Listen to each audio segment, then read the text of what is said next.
With perhaps a dozen candidates interested in the mayor's job, the big question is who can win in Chicago? What will it take besides money to wage a campaign that'll build a coalition of support? Our political reporter Marianne Ahern is here now with more on the race for mayor 2011. Who knew it was going to get this interesting? No kidding. Elson and Rob, could it be a woman? Could we see the first Hispanic mayor, a Jewish mayor perhaps?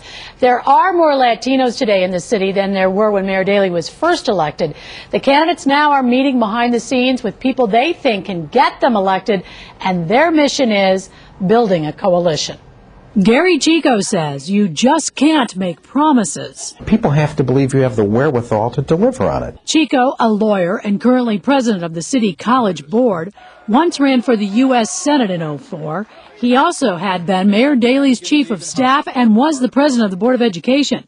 Now, though, he's mapping strategy for a mayoral race and says even if the city's Latino population has grown, he has to reach beyond. Some Hispanics, some African Americans, some white, the business community, the gay community. It's going to be everybody joining in. It's women, it's ethnic, it's African American. It's just been all over the place. Cook County Treasurer Maria Pappas is also seriously thinking about a run for mayor.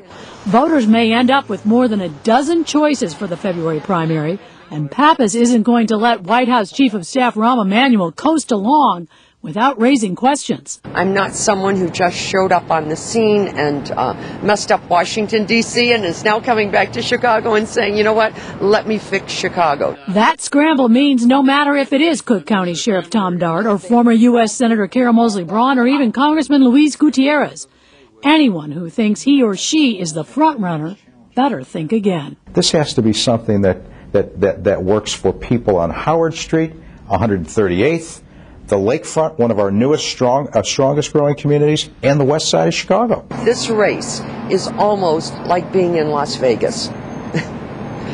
The dice get rolled. Anything could happen.